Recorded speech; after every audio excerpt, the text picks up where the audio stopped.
have come to a place called Scunthorpe.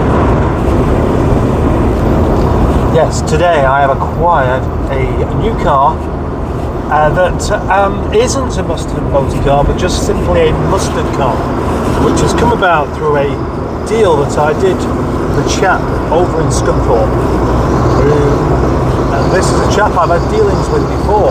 But basically, I've swapped the fuel pump from Eric and some other bits that I've yet to sort out for a complete car. Now you might be thinking, what kind of lunatic swapped an entire car for a few parts that could have come off of this car? Well, good question. I don't really know. As you may expect, of course, this is a complete working car, but it's only complete by means of its parts. In other words, there are bits in this car as I drive it along that aren't even attached,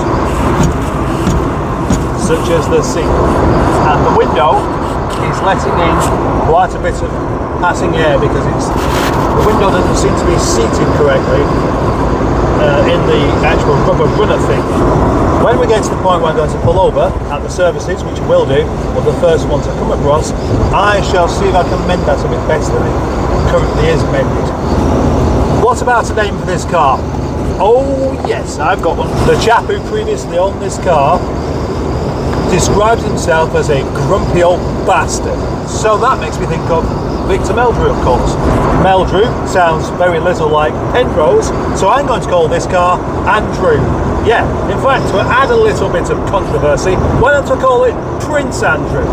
If you fancy a little confusion to the proceedings, then I can tell you that I have never driven this car before, but I have driven a car with this very seat in it.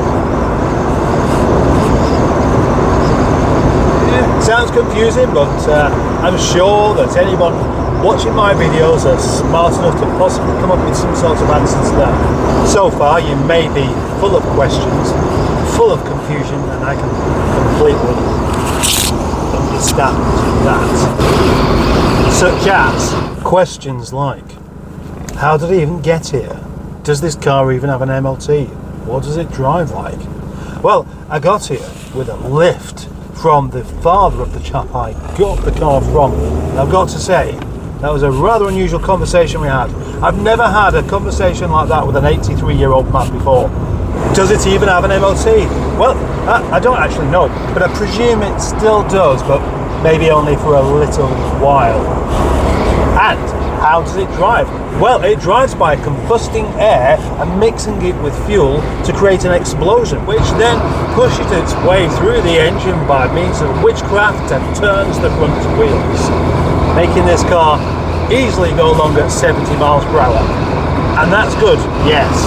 Obviously, the question that you may be asking is, does it drive well? The answer to that is, yes, it does. It drives perfectly okay. Drives it's a nice straight line kind of drive, and until I get it on some lumpy surfaces I won't know whether there are any knocks going on. 3 miles to the services. I'm going to stop there and have a look around and see if I can do anything about that noise. Missed those services, but that was done quite deliberately. Discovered that the window's louder if it's almost closed than what it is if it's open. So I've opened it. Oh dear, something's going a bit wrong actually. That Shawaddy Waddy tune that I had stuck in my head last week has come back. All week I've had Prokofiev's Symphony No. 5 second movement stuck in my head, going around and around and around. And that's fine because that's a really good piece of music. But Shawaddy Waddy, no, I don't want that. That's bad news.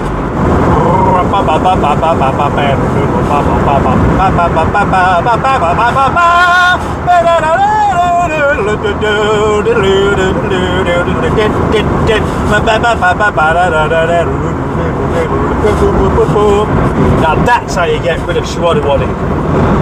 Goodness, what a spectacularly ugly car that is. And that reminds me, ladies, if you're not particularly pretty Don't drive a Vauxhall, Adam.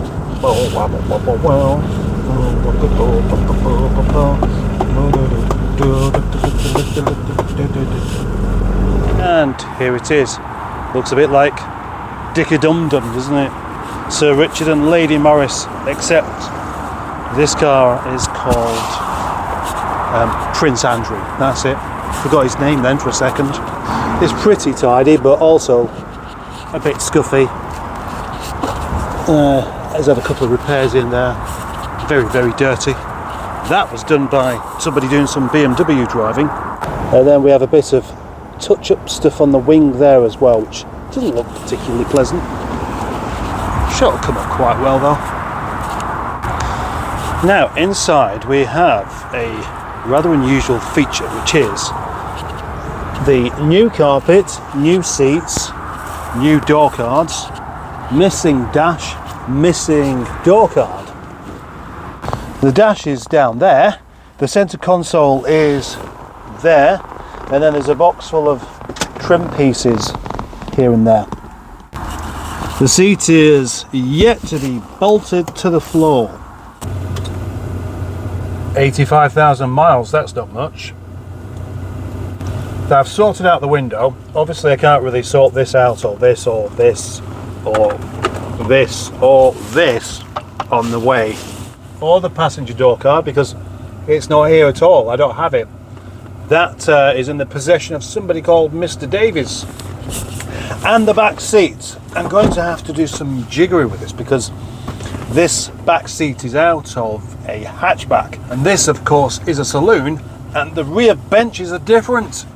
So that's going to be a challenge, but heating works well. Buttons for heated seats that don't exist, and aircon. Back on the motorway. Well, almost back on the motorway. I've got to go down the slip road first. Oh shit, what's on my lights there? Big pothole to avoid. Put the foot down. And that's quite good. And without smoke as well. Now, I'm one of these people that like my electric windows to work properly. Doing motorway speeds, I want the windows closed. As soon as I get off the motorway, I tend to like one window open. And that's if it's hot, or even if it's cold. If it's cold, I prefer to have the window down and the heating on, rather than the heating off and the window on. There, isn't that cute? Wait till I pull over. Prince Andrew is a fabulous motorway car, actually. Oh, look at this. This van looks like he's wearing flared trousers.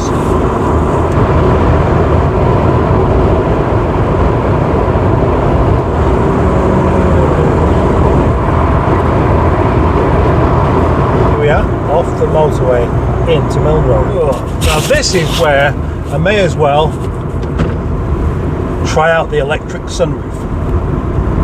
Always feels like a gamble doing the sunroof, and it closes as well, so that's good. So let's keep it open. So of course now we're on the final part of the drive, and I can tell you whether it drives nicely and smoothly on the bumpy surfaces. And yeah, it does. Quite good actually.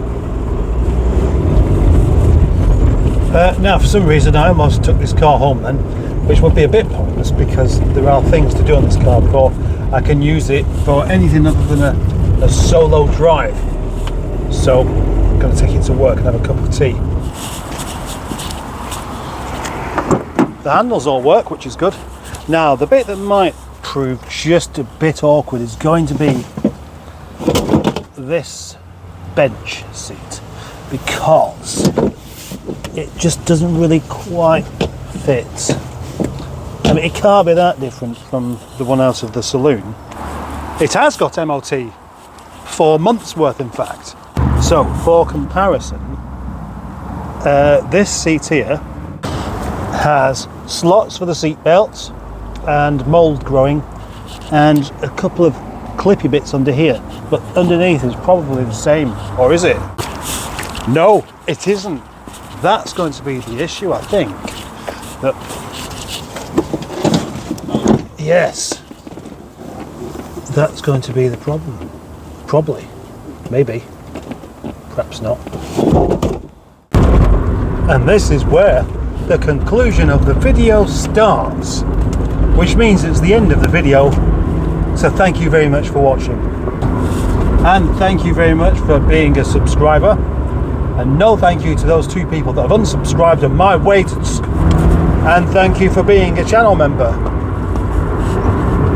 Thank you for liking, thank you for sharing, thank you for watching all the way through, thank you for clicking on it and not really liking it, thank you for being a channel member, and thank you very much. Thank you for all of the help that I've had in the previous month with things. Thank you to Richard for doing this deal with this car, and thanks for the cup of tea, and just